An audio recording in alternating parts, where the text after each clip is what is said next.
Prior to the beginning of World War I, the German cruiser SMS Emden was operating as part of the German East Asia Squadron. Shortly after the war began, the threat of the Australian battlecruiser HMAS Australia, plus the likelihood that Japan would join the Allies, prompted the German squadron to head into the Pacific as the first stage of a retreat to Germany. Unlike the rest of the force, Emden, upon von Müller's suggestion, was ordered to head into the Indian Ocean and commence a raiding campaign, as she was the most modern vessel in the East Asia Squadron. Over the next 2 months, the German ship captured or sank 25 civilian vessels, shelled Madras, and destroyed the Russian-protected cruiser Zemaching and French-assured Mesquite at Penang. During these 2 months, none of the Emden's personnel were killed. At some point during the deployment, a fake fourth funnel was erected to disguise Emden as a British cruiser, specifically the HMS Yarmouth. Military historian George Odgiz described Emden's activities as one of the most daring careers of maritime destruction in naval history.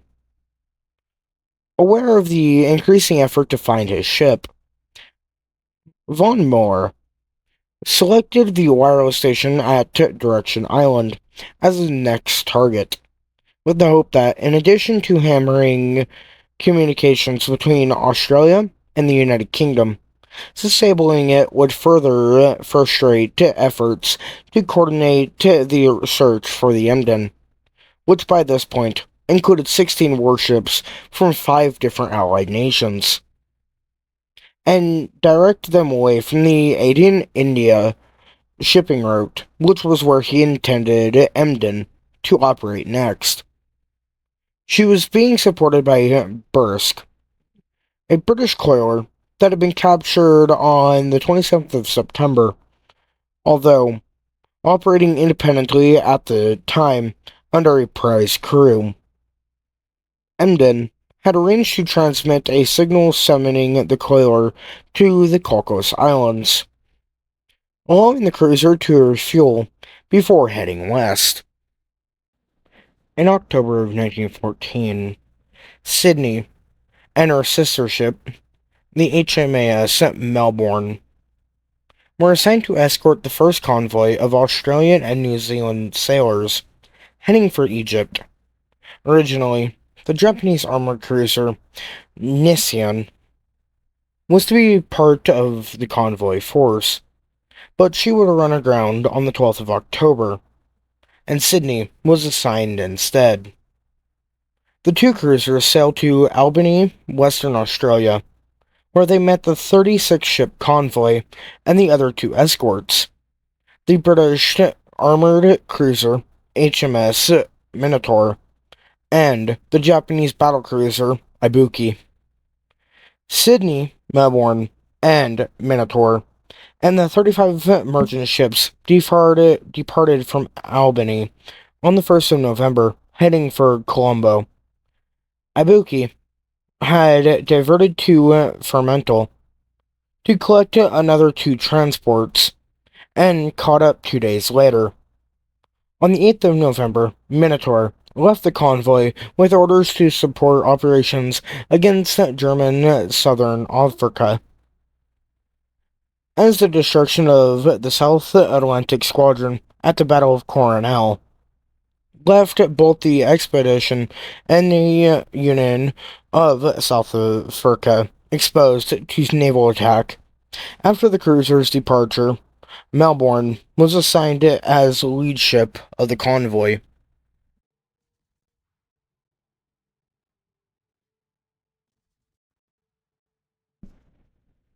Sydney was a town-class light cruiser of the Chatham subclass. She had a standard displacement of 4,500 long tons. The cruiser was 456 feet at 9.75 inches. long overall, and 430 feet long between the perpendiculars, with a beam of 49 feet 10 inches, 8 inches. A combined coal and oil-fueled boiler system allowed the ship to reach speeds over 25 knots. The cruiser's main armament consisted of 8 B&L 6-inch Mark 11 guns in single mountings, firing 100-pound shells. Secondary and anti-aircraft armament consist of a single 3-inch quick-firing high-angle anti-aircraft gun and 10 0.303-inch machine guns, 8 Lewis guns, and 2 Maximum guns. 2 21-inch torpedo tubes were fitted, with a payload of 7 torpedoes carried. 2 hydraulic release depth charges chutes were carried for anti-submarine warfare. A single 12-pounder 8 CWT field gun and 4 3-pounder Hotchkiss saluting guns rounded out the armament.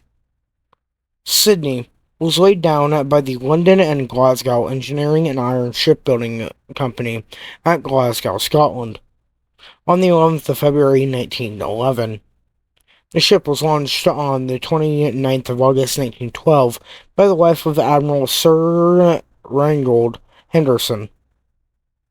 Sydney was completed on the 26th of June 1913 and commissioned into the Royal Australian Navy that day.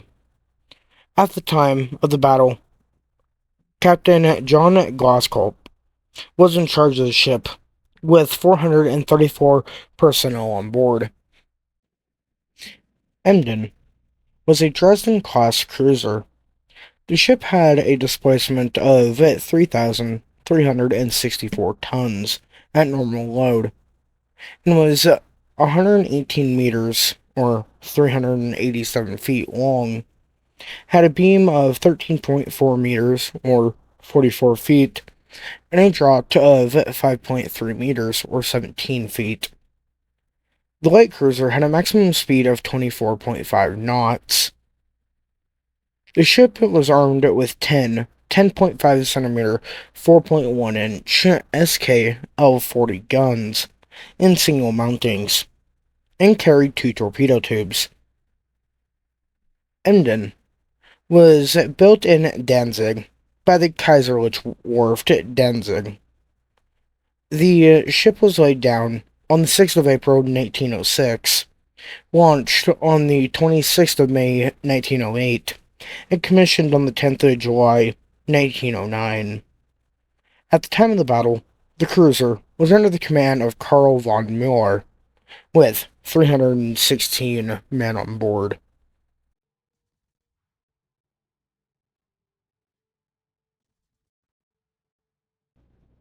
During the night of November 8th and 9th, Emden sailed to Direction Island.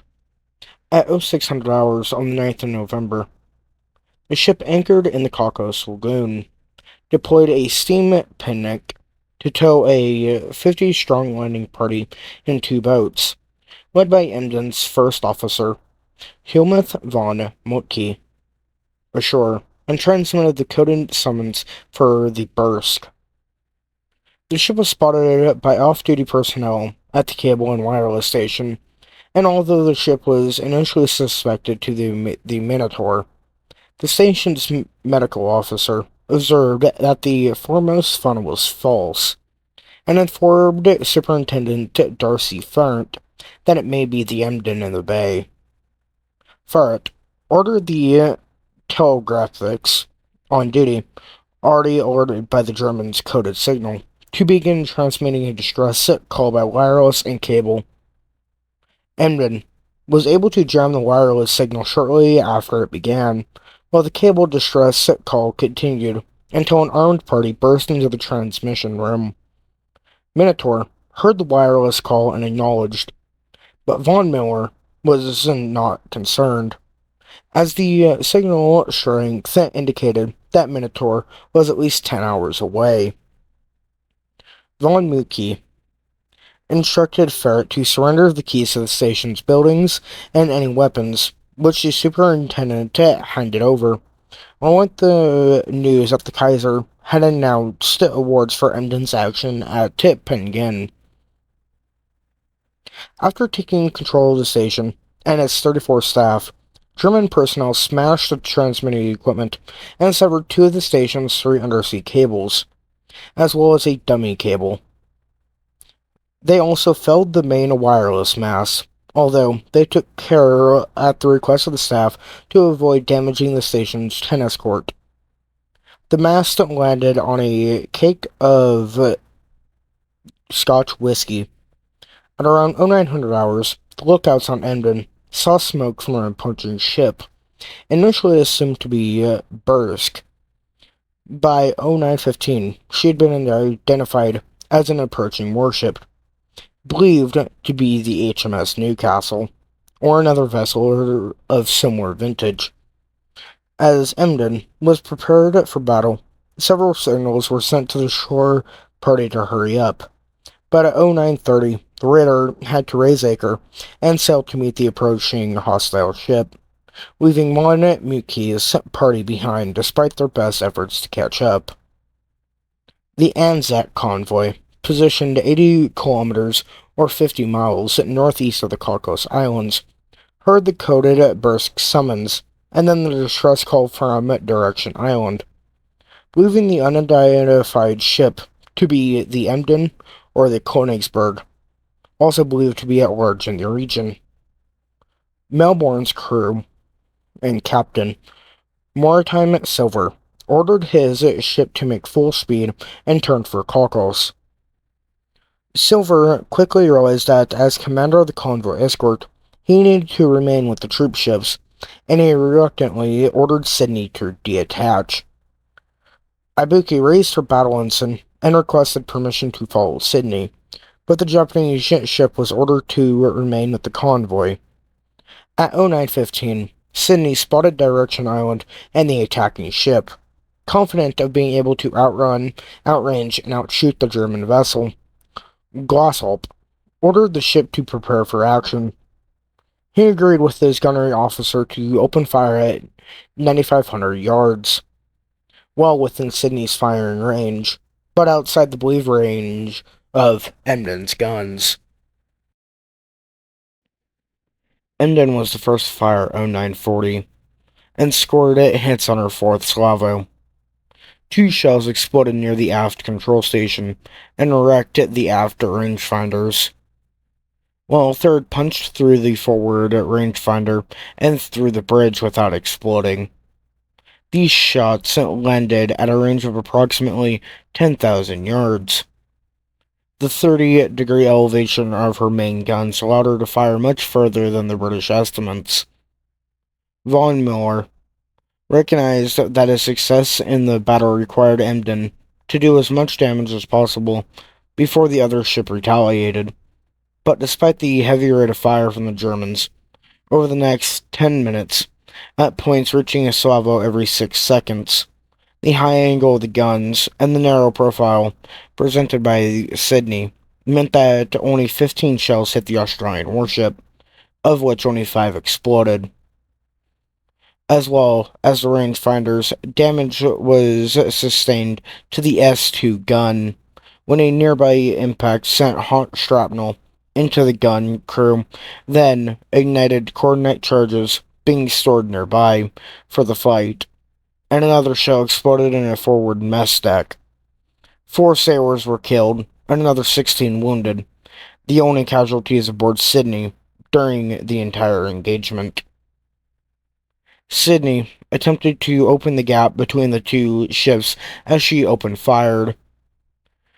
This was hampered by the loss of both rangefinders, requiring each mounting to be targeted and fired locally. The first 2 salvos missed, but 2 shells from the third struck, one exploding in Emden's wireless office, another by the Germans' forward gun. Heavy fire from Sydney damaged or destroyed Emden's steering gear, rangefinders, and the voice pipes of the turrets and engineering, and knocked out several guns. The forward funnel collapsed overboard. Then, the foremast fell and crushed the forward bridge. A shell from Sydney landed in the aft ammunition room of Emden, and the Germans had to flood it or risk a magazine explosion. At around 10:20, the maneuvering of the two ships brought them to within 5,500 yards, and Glossop took the opportunity to order a torpedo firing. The torpedo failed to cover the distance and sank without exploding. The Australian ship sped up and turned to starboard so guns that had yet to fire could engage. Emden matched Sydney's turn, but by this point, the second funnel had been blasted off, and there was a fire in the engine room. In addition, about half of the cruiser's personnel had been killed or wounded, and the abandoning of the attack party on Direction Island meant that there were no reserves to replace them.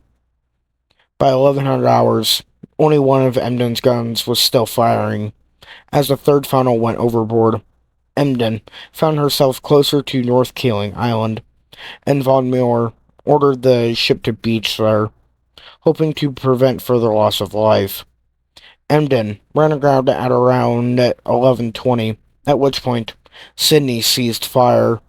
After Sydney contacted the convoy to report Emden beached and done for, the soldiers aboard the troop ships were granted a half-day holiday from duties and training to celebrate. Sydney would then turn to pursue and capture the Buresk, which had arrived on the horizon during the battle. The cruiser caught up shortly after 1200 hours and fired a warning shot, but on closing with Buresk, Sydney found the collier had already commenced scuttling. Sydney recovered the boarding party and the crew from Buresk, fired 4 shells to hasten the collier sinking, then once she had submerged, turned back towards North Keeling Island.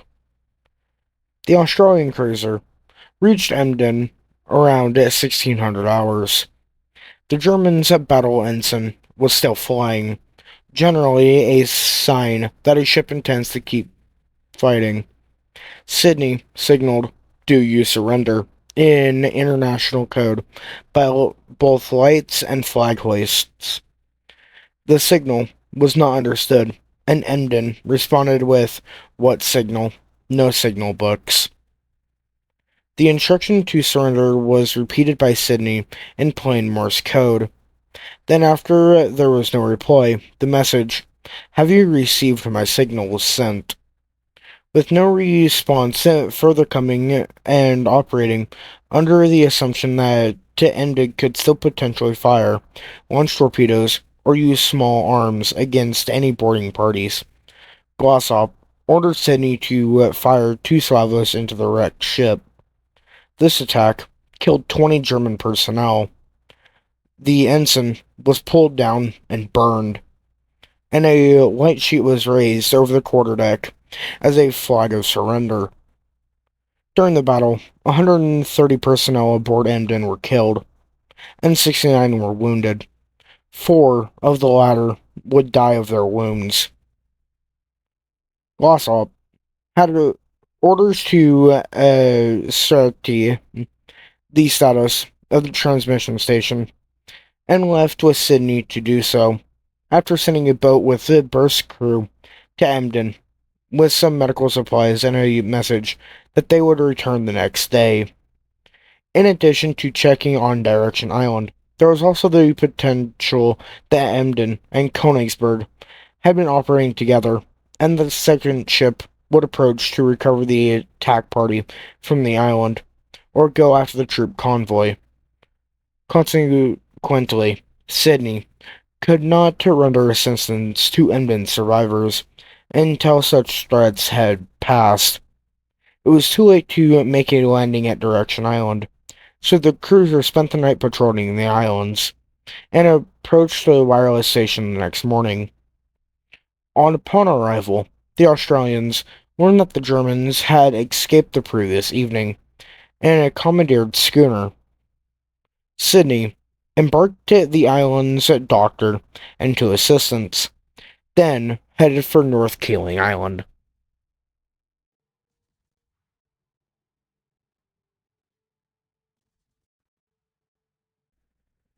The Australian cruiser reached wreck of the Emden at 1300 hours on the 10th of November, after sending an officer over to receive assurance that the Germans would not fight. Glossop began a rescue operation. Transferring the German survivors from Emden to Sydney took about 5 hours, with the difficulty of transferring so many wounded, rough seas, and overcrowding aboard the Australian cruiser.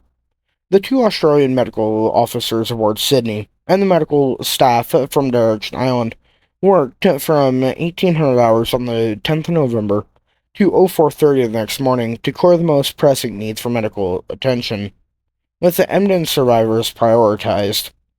Some of the Germans had swum ashore after the beaching, and the difficulty of recovering them from the beach in the dark meant the rescue of the 20-odd survivors was put off until the morning of the 11th of November.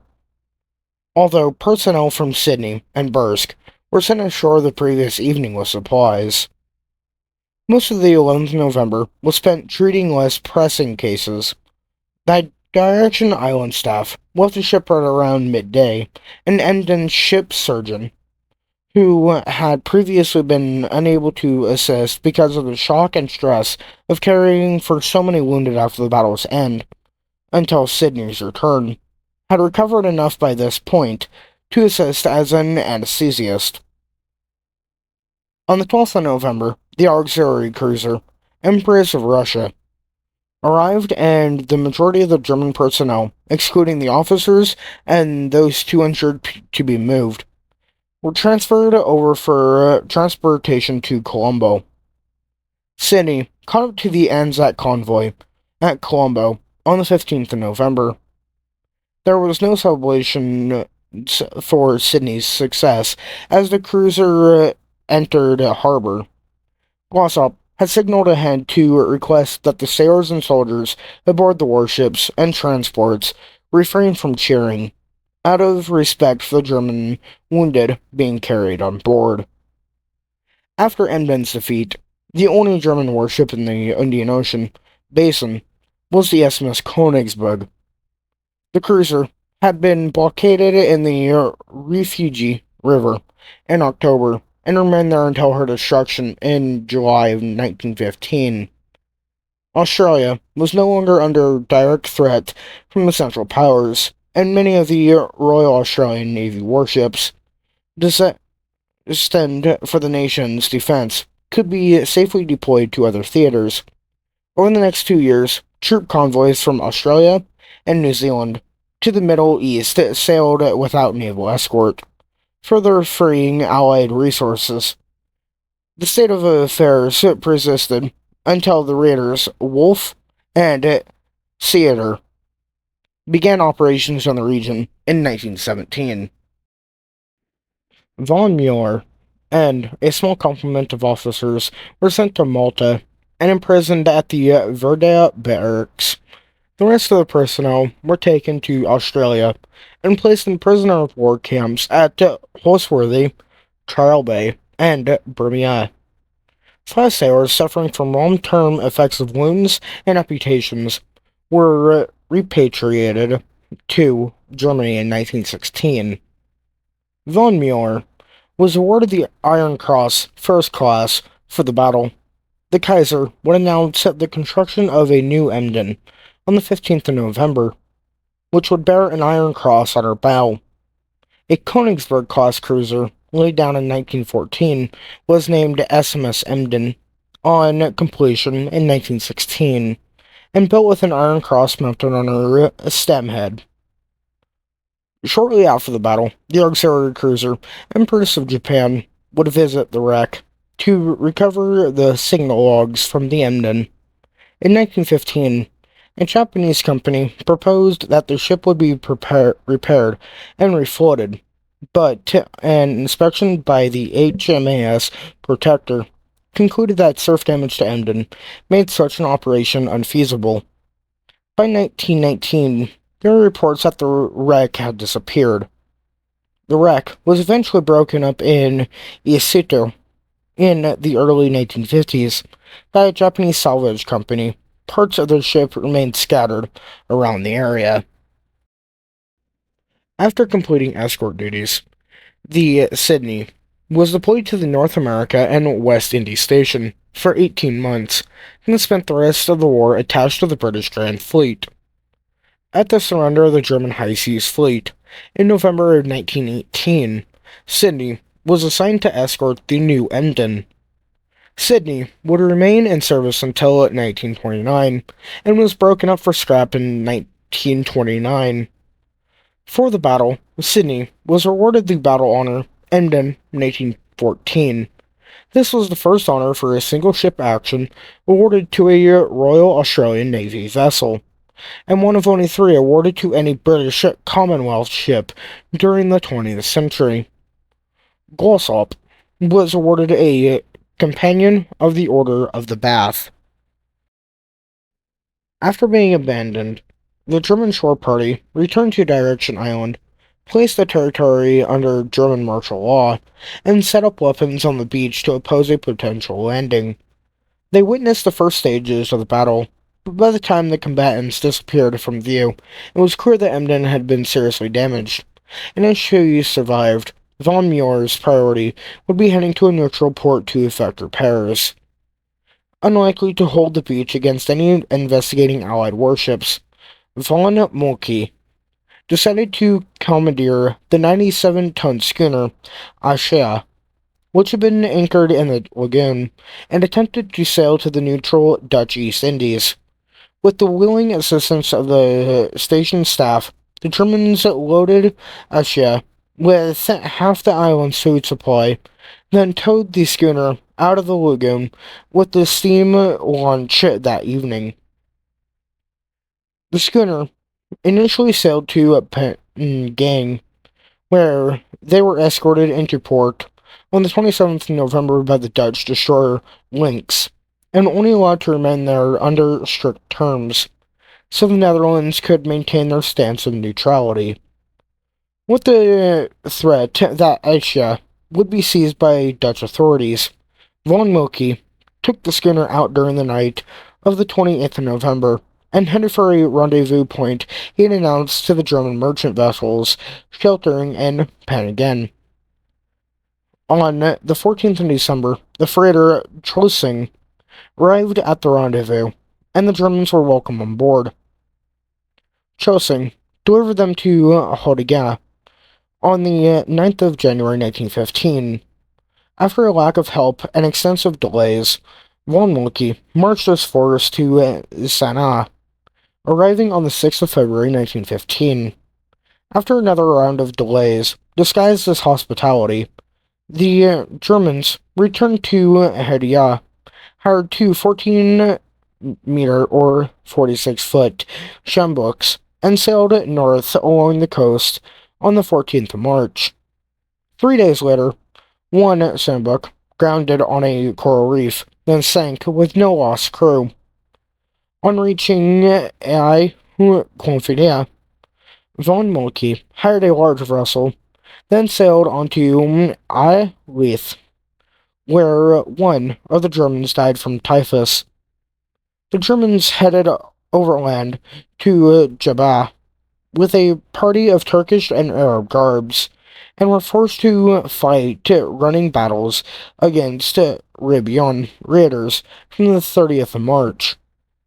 Another two Germans were killed, and a third wounded before a Lee force arrived to escort them to Jabba. Another charter sjambook took the party to Weha, arriving on the 29th of April. They were escorted to the Haza Railway, then traveled to Constantinople, reporting to the German admiral stationed there on the 23rd of May.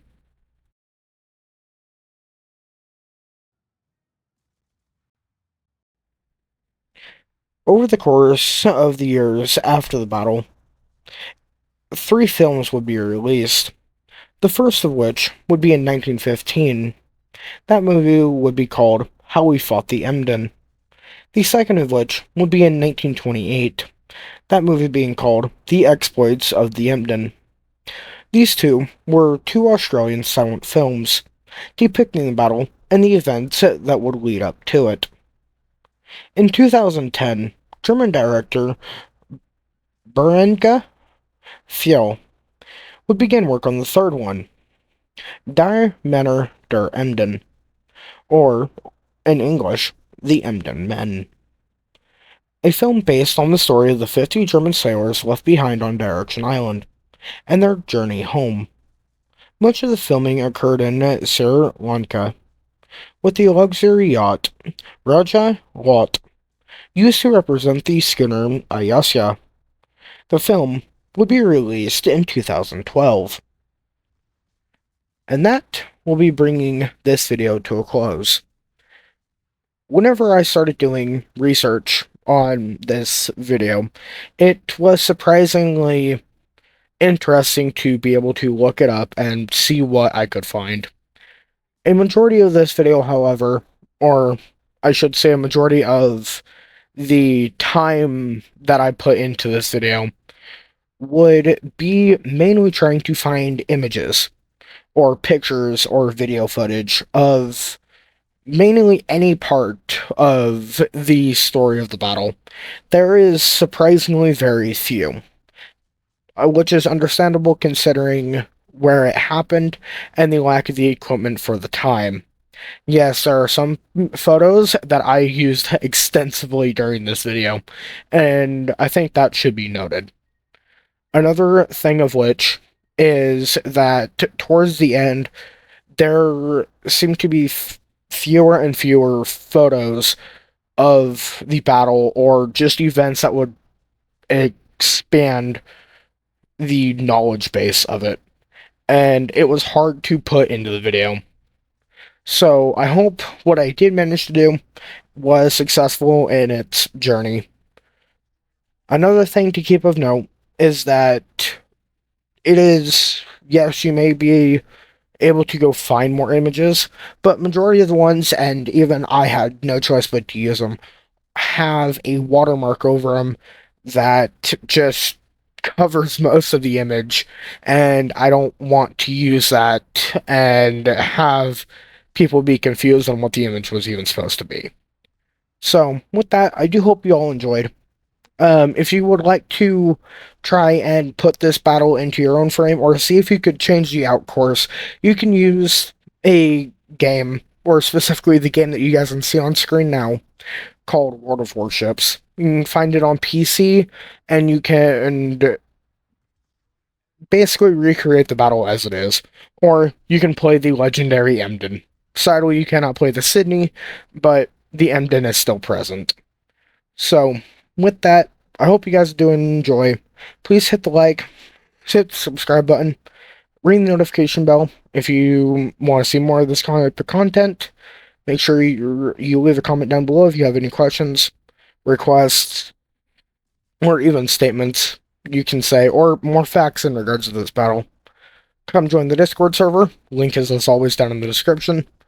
And with that, I hope you all enjoy, and I will see you all in the next one.